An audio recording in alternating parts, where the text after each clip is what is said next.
Life throws you punches. Trauma, life, and burnout. I've lived through it all, and I've built something for the fighters that refuse to stay down.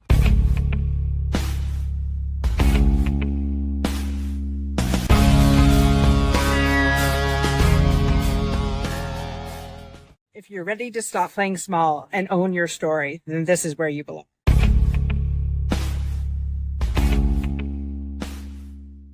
The Unstoppable Network is where the overcoming stories are getting very loud. From veterans to survivors to trailblazers, sharing their story of turning their pain into power.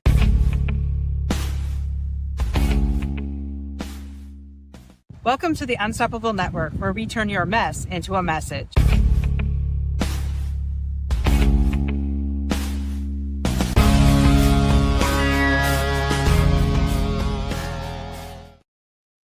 All right. Welcome back to another episode of the Unstoppable Network. I'm your host, Dorothy O'Dell, founder of this amazing network. And we are bringing to you today Trailblazer, Jeanine Jue. So welcome to the show, Jeanine. How are you? Great. How are you? Thank you so much for having me. Really excited about this. Absolutely. Well, it's funny because we had a conversation and she goes, I manifested being on a podcast, and there we are. That's how she was helping me a little bit with some things on my website, and here she is today. So before we jump into what you do, tell us a little bit about yourself, Jeanine. Oh goodness. Well, I've been a software engineer for I think over 30 years now. I'm based here in San Francisco. I'm originally from Boston. I put myself through school back in the days when computer science was really a boys' club. I was the only woman in my classes. Then finished grad school. Then I was fortunate enough to work in the government sector on contracts for Trident missiles. And so that was the first engineering project that really kicked off my career. And I was very fortunate to get a job out here in California and worked at, quite a few tech companies, from signal processing to video surveillance and fintech, and then blockchain. And also I used to teach at universities, engineering courses, and goodness, what didn't I do? Oh, I just finished law school a couple of years ago. So, yeah. So, yes. And so recently I partnered up with Jeanel Carlson. She's just an amazing marketing leader. And we decided to come together and work on a startup that actually made sense. I've been part of many startups that never made sense to me and didn't get funding. And so right now we have a community that we launched, the Level Up Club. And so we're going to offer training courses on AI, especially on vibe coding, because my belief is that everyone can be a developer. And now with the use of AI, it can happen even faster. It's just a matter of applying the right strategies in order to get you to the finish line. And we also have LinkedIn optimization tools, and now we're expanding that to headshot lifts, banner lift. We just have a lot of cool things in the pipeline for that. So really excited. Yeah.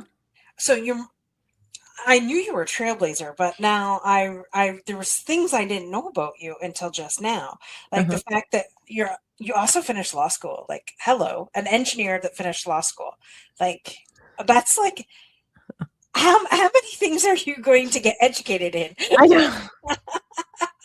And no. And I've just always, I just love the structure of the education sector, right? And I mean, yes, I can learn it online and do that, but it's just really valuable to be part of that community and really have the opportunity. Like, I'm paying for these brilliant lawyers to teach me. It's like, it's a no-brainer. And I mean, my fascination with the law and tech are really important, especially when putting together a startup. But I was helping family members with their own legal challenges. And so I'm thinking, I gotta, I went through a few lawyers. I'm like, I just gotta go to law school, just to have the knowledge. And even when I went to grad school for a certificate in cybersecurity back in 2016, 2017, then in machine learning before AI became a big thing, before ChatGPT launched. I just think it's really critical to have that foundation in order to be in this field. So it's wonderful now with the AI tools that we're building, because I already have that background. I already have, and especially with cybersecurity, there were articles out stating that, people are building these apps, vibe coding, using some of these coding tools, but they don't know the security angle of it.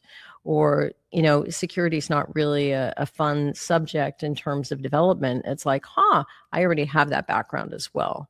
So yeah, I'm just really excited. Yeah.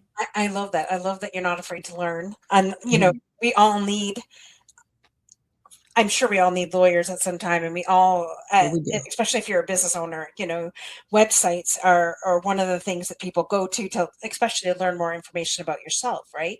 That's the first thing somebody would do. Use Google to do a search to find the people in what they need, right? And so you have it all under one house, which is kind of cool, and smart, and kudos for you for doing that. And so I just have to, there's a lot of things. I love that you said the boys club, I got a lot to say about that, but go ahead. Girlfriend, I get you. The industry that historically I've been in is it feels like it's nothing but the boys club. And so I get you, to the point where my girlfriend and I are decided, in our local area, we are creating a women's club, exclusively for women to network and things like that. So I love that you said the boys club. What was it like being a woman in the boys club, especially as an engineer? Like, I have to know that. Oh my goodness. I think it's similar to any other field, right? I've heard horror stories I have friends of mine, female attorneys, same thing. And so think of it as, I don't know. So I grew up in a very Italian, like traditional household where, the women are seen but not heard. We had to go clean up the kitchen and stuff. And so I've always rebelled. I remember getting my first job at McDonald's when I was 15, and women at the time could not be a grill person. I was so ticked off, and I'm like, why not? I fought. I was the first grill person at that McDonald's in my hometown. But in engineering, I always thought that, after that, I really wasn't exposed to these gender biases. And so once I graduated college, I was just like, oh, okay, I work hard. I do well, work as a team. I get promoted, because I've always gotten promoted fast in all my retail jobs, etc. No, right? And I mean, I can't say that I didn't do anything wrong. I've never learned how to play the game with the boys club. So, for example, and this still happens today in many different experiences, but you have an idea. You have this great idea. Hey, let's do this proposal. And no, they brush it off. 2 months later, the guy comes up. I have this great idea. Like, you son of a gun, that was my idea, right? But you don't want to look like the little, you're stealing my ideas. But it's like I was seen, but not heard. And I recall another job I had where I did such a fantastic job. After 4 or 5 months, I was a senior engineer. They promoted me to a team lead, and I was going to manage this project, etc. I automated. I put together all these automation tools, and this is before Jira was as advanced it is now, for tickets and stuff. And I was able to track how everybody was doing. Were they closing out their tickets? Were they fixing bugs? It was so amazing. It was so efficient. And my boss came up to me and said, oh, Jeanine, I'm going to have to put you on a PIP, a performance improvement plan. And I was just, what am I doing wrong? And so I had no idea. I'm like, wait a minute, I'm doing my job. I'm doing it well. Maybe I'm screwing up. And that's what women do. And that's part of the, oh, what do they call it? I totally forgot. Where they doubt themselves significantly. And I forgot the identity crisis. I try to forget it. And so I go through the PEP. I said, what did I do wrong? And I didn't know what questions to ask. And so there was nothing tangible that stated that Jeanine did this wrong. Jeanine needs to just improve. And so I'm like, okay, fine. So I stepped down as team lead, and I was on a 60-day or 30-day performance plan, forgot how long. And I would document every little thing I did. And at the end of the 30 days, Jeanine, you're doing a terrific job. And I'm thinking, what did I do differently? And it was pretty much nothing. And I also noticed I was the highest performer engineer out of all the engineers because I still had access to all the management tools. And my boss started using all my processes, procedures, et cetera, everything like that. And so I was just beside myself, and I started pushing a bit. And another director who I didn't work for said to me, Jeanine, you're a woman. You're never going to get promoted in this company. And so what happened is that I was laid off. And the way they did it is that they laid me off with a bunch of other people, and to make it look like they weren't singling me out. Right. So, and it's just, there's so many stories like that, and women go through it all the time. I remember when I thought I was the only one, and I joined a women's tech club, tech event. They're like, oh yeah, that happened to me. And it's just, yeah, and nothing you can do to change it. And especially since I went to see an attorney about a wrongful termination, and I get it now. That really is hard to prove. And I mean, it's hearsay too. If a director tells me that I'm a woman, I'm never going to get promoted. And the attorney ended up saying to me, oh, sweetheart. Wait, he called me a sweetheart. Oh, sweetheart, why don't you go get another engineering job and just prove them all by being the top engineer at a new company? And so it just wasn't even worth the money to invest in an attorney. And I get it, right? I totally, now that I have my JD, I totally get it. So you said so much there. Like, I'm just like, every piece that you just said, I felt to my core on some of the jobs that I've been in. And it's funny because you get to a point where you're like, screw it. And you finally become the one that, they say the squeaky wheel gets the squeaky wheel, the greasy, I forget the saying. Anyways, when you make noise, they really don't like that. Right. And so after years of, like you said, being the top of your field, not getting promoted, not even getting a side promotion out of it, you really had enough. Right. And so you come up with ideas all day long. Oh, no. And then a man says it, and within 2 months, it's, oh, that was a great idea. It took me 2 years to get something implemented in one of my jobs that I was at. And then in my review, they said, oh, well, you haven't shown any initiative. I'm like, what are you talking about? I went directly to the president. I didn't sidestep anything. I went directly to the president and made this happen. It took me 2 years to make it happen, but I'm the one that went directly to the president to have a conversation about it. Oh, I didn't know that. Well, really? So I do your homework before you give me my review then, will you? And it's just, it's frustrating as a woman who, we're made for more. We are all made for more than, sometimes what we settle for. And you're right. Because you don't get the promotion, then you doubt yourself. And then you're like, okay, so what am I doing wrong? And then, the greatest is the micromanaging managers that we have. that make us feel like we're doing something wrong because they're over top of our shoulder all the time. We just gotta love those. But sending them love and grace anyways. Yeah, I know. You always have to do that, right? Forgive. Forgive. Gotta forgive them. Forgive. But you don't forget. No. We have the same mentor, Kathleen Cameron, and so she always says, release love. Don't bring any hate or animosity towards the situation. But it is hard sometimes.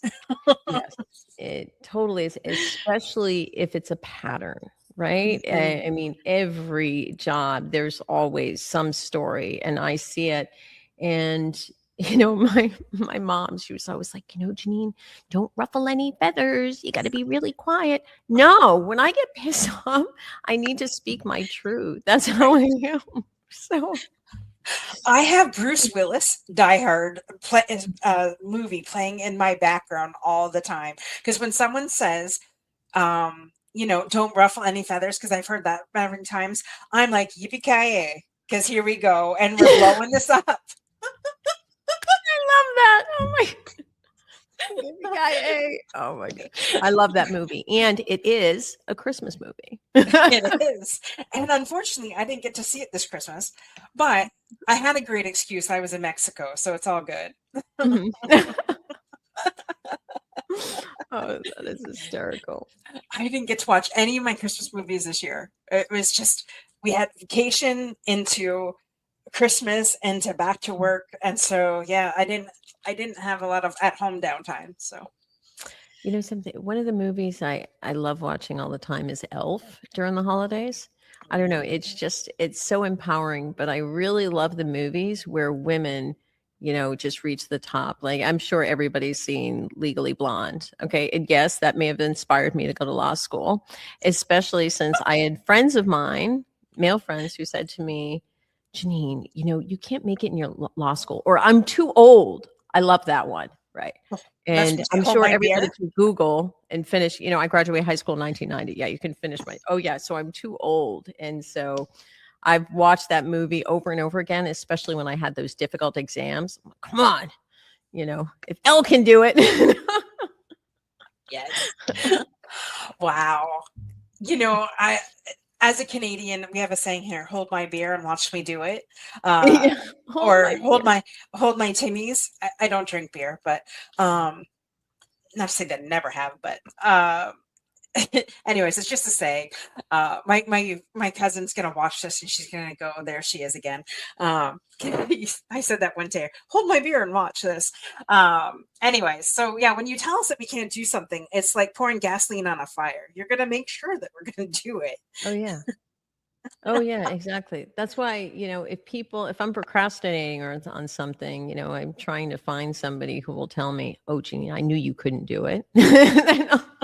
Then I'll get going. It's amazing how that's a motivation. Hey, whatever the boys club. Whatever motivates is, yeah, exactly, is what I say. Yeah. I mean, we could do a whole hour on the boys club, but we won't, because this episode's about you. And so now tell us more about what you're doing now, like your business now. You said you partnered with Jeanel. Is that your main focus right now? Jeanel. I'm sorry. Yes. Oh no. I just love. I love how when we met.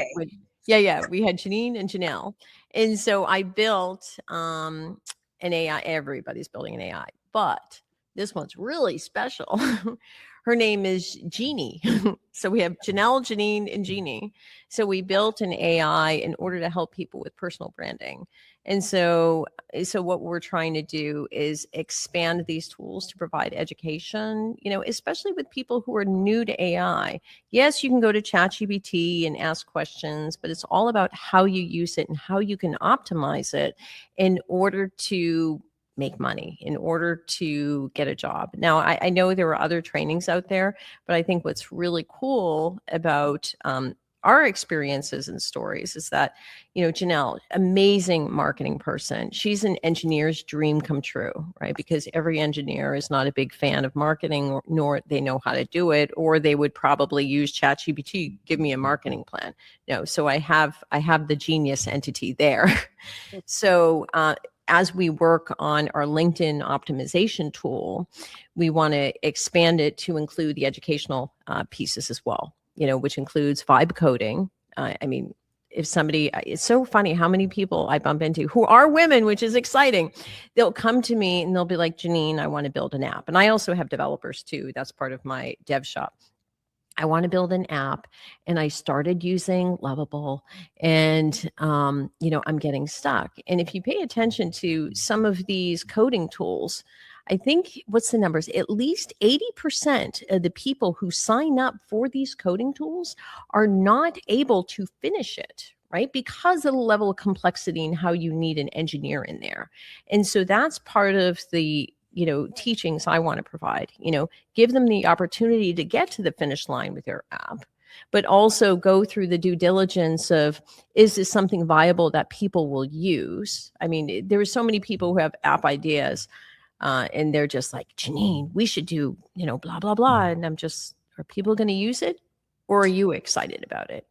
And that's why a lot of startups, that is started by just engineers is a problem, right? Because engineers, when we build things, we get super excited about it. And then, but we don't think about, other people will probably think it'll suck. We just assume that people will enjoy it. But I want to help people through that entire journey, whether it is getting back into the job market with the AI skills they need, or building their own sandbox, as Jeanel says it. I mean, I'm pretty much just done with working for companies, to tech companies. I want to build my own sandbox and really just share that knowledge with others in order for them to be successful. Because I know how hard it is to be out of a job, being laid off. Oh my goodness. And it's just now so commonplace. And people are just, and it's so sad. You go on LinkedIn and it breaks my heart. People are just thinking, please help me find a job. I'm about to be homeless.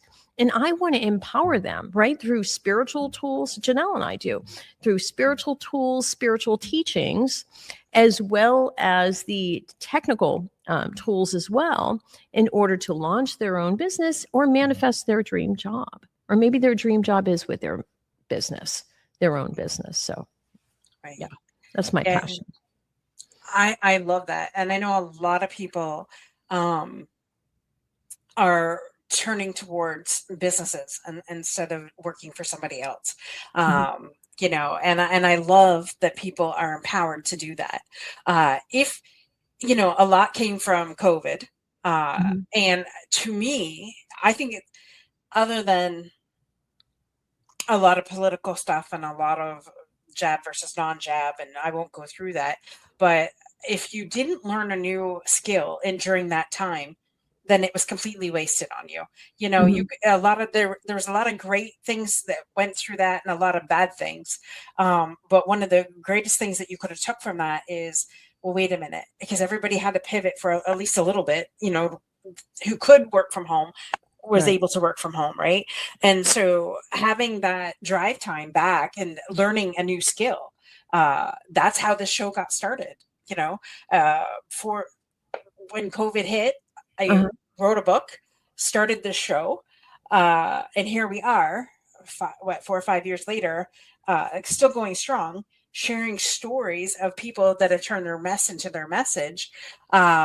And it's evolved over the years. It was Unstoppable Overcomers and A Journey in Boots and the Power Half Hour, Unstoppable Business Owner. And now we just decided to amalgamate that and put it under one, which is the Unstoppable Network.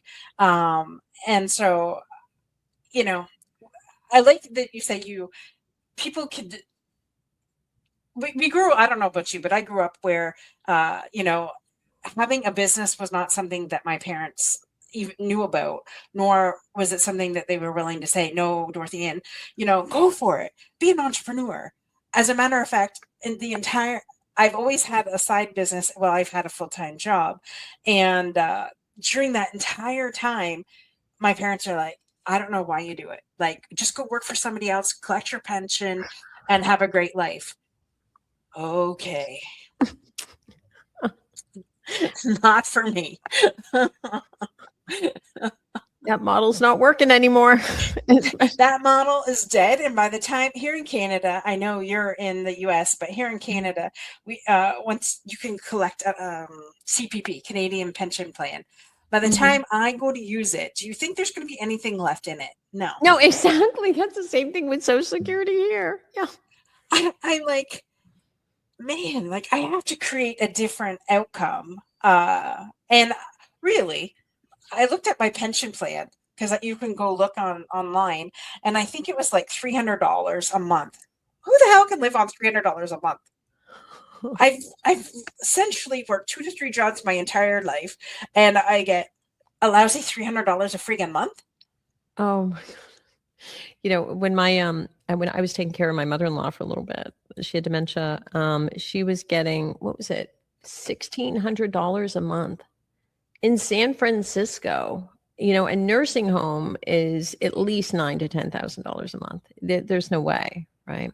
And you know, another problem too, people over 50, and yes, I could be over 50, they have this fear that it's too late to make that money, and oh no, and it's like it's not.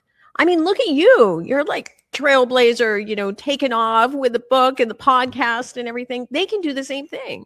And I think, you know, that's the purpose of our mission, right? We want people to know that it is possible. I don't care if you're 70, you know, and I guarantee you when I'm 80 years old, I'll probably want to go for my MBA. Why? Because it's fun. And I want to keep my mind going. And I'm still going to be working, but it's not going to be considered working because it's my passion and it'll be like play for me like it is now. Right. Well, here's my thing. Now, I'm married to an amazing man, but you ask him to dream, he has no idea. He asked to what? I'm sorry. I ask him to dream and he has no idea. I'm like, where do you see us in 5-10 years from now? I don't know. And for me, I had never experienced that. And it's just, that's not how he grew up. He's never experienced that. And I grew up where I'm the biggest dreamer ever. So what I'm creating is I can do this anywhere in the world. Right. So I have a laptop. All I need is my laptop. And even if I only work 2 to 3 hours a day while we're traveling, who cares? Right. That's not considered work. So that's the lifestyle I'm creating for us. He knows bits and pieces about it. But when it all comes to fruition and I can just say, quit your job, let's go. We're traveling the world. Next month, we may be in Florida. The month after that, Hawaii. Like the month after that, I want to go see my aunt maybe in Hong Kong. I've never been there. So let's just travel the world, create this lifestyle, and we can do that on the road. We don't have to be here. Wow. I love that. And so does he see it? Does he believe it? Does he feel, you know, he'll get there. We'll get there. In my mind, it's done. In my mind, I can visualize it. And so in the observed world, it's not here yet, but I know it is. So it's powerful. Our minds are a powerful tool. And so I see it, and, you know, he can get a job being a bartender on a beach somewhere when we're in that location. How's that? Yeah. That's what he can do. Yeah, exactly. Oh, I love that. I just wish more people would believe, but I get it though. I get those moments where it's like, oh, you're working. You're like, where is it? I'm waiting. I'm meditating. I'm all this other stuff. But it comes down to you just know it's here. Right. And that was hard for me. You know, when I started her course, it's like, you know, the knowing, is it really going to happen? And then you just start witnessing these miracles. It's like, whoa. Then you start writing them down. So you'll focus on them more. Then you can't even write them down because there's so many on a daily basis. Right. So I just love it. Well, and it's funny because I was in that last year, the tail end of 24 and last year, I was in that area where I kind of given up hope. I'd kind of given up. Like, I've been doing this for 4 years. Like, where is what I had set out to do even done? And I got into this slump where I think it was just before I met Kathleen. And I was just like, okay, I'm going to believe it, even though, I don't see it. And there were all last year, like, the year of the snake, I was shedding all this stuff that, no longer served me, all these beliefs that I had. And I was just like, you know what? I, I don't know. Like I wanted, there were several times I wanted to give it up, to quit and just say, what am I doing this for? Right. The views aren't there. People aren't sponsoring, blah blah blah. And then I realized, well, it was me, and I had created that. I had turned the tap off, so to speak, on receiving any help, right? And so I quickly have turned that around, and now, I mean, the floodgates are opening, so I know it's just a matter of time that everything catches up. So I lost sight of my vision. And I had this friend, if you're over on LinkedIn, Peter Clark, that says, just keep sight of your why. And I'm like, Peter, I'm in the forest right now. I can't see the why. And so, but I kept true to it, and I kept doing, a show, at least one show a week. And now, as I'm talking to you, I clearly see it all again. And I clearly see why I never gave up. So. I love that. Yeah. No, but you know something, I get it. It's hard. I remember years ago when I was laid off, and I'm thinking, you got to be kidding me. This is happening again. And my spouse is disabled. And so I had responsibilities here. Like I am the one who takes care of everything in the house. And it was really frightening. But once I let go of that fear, and I really had nothing to fear anyway. I don't know. I think that's just ingrained in my subconscious because I'm just conditioned to worry, because that's what my family did. And so then once I let go, and I'll never forget that one time I laid off, I'm like, screw this, because it was just such a not so good experience for me. And I went to go visit my family in Boston. And then the next weekend, I went on a trip I went to Maui by myself, which is for 4 days. I'm like, I don't even care. And guess what happened? I got a couple of offers, job offers. Right. And I'm like, wow. But see what happens? See, when you just let go and you don't give a crap, and then it will come back. Right. Yeah. I just want to share one thing. For 10 years, I had done vision boards and everything like that. Back when I was in my 20s, if I would put something down, I would get it right away. But I went after it. Like I was just a machine, and I went after everything in life I wanted. And then I got burnt out. And so, and I've been burnt out a couple times because I didn't learn the first time that you just, allow things to happen. We grew up where, you worked your butt off until you produced what you wanted, right? And none of this just being that Kathleen talks about, with activation, of course, and believing that you can do it. And so, anyways, for years I went on this spell where, yes, I would still do the vision boards, and nothing would. I didn't do nothing. Last year I did a vision board with Kathleen, and I have clicked off 5 things, and I didn't make an extra penny. Wait, you clicked off 5 things, but you didn't make an extra penny? Yep. My income did not go up, but I had manifested 5 things off my vision board. Okay, so what do you think was so that's a win? I stepped into the being of whom I wanted to be. But I still had this lingering belief around money, and that's why I had other people pay for things, right? Or I allowed that to come through, or I was just like, before I had the restrictive thinking, oh no, you got to save, you got to save, you got to save, you can't spend, right? So all these beliefs that I had, and there was like a floodgate after I was releasing things throughout the year. So I had said, I have said to my girlfriends in my tribe for the last 3 years, I want to be able at least 4 times a year to just pack a backpack, get on a flight, and go somewhere for a weekend. Yeah. Well, that's what we did for my stepson's birthday. I told my husband, get a brand new backpack because this isn't the first time you're going to be using it. And he goes, well, I have a bag. I said, get a backpack because this is not the first time you're going to be using it. And he doesn't know the full story behind that backpack. So, and he doesn't listen to the show. So he may never, but I know because I've created this. So we got we each have a backpack. We took off to Atlanta for a ball game, and on my lit thing was different football games around the world.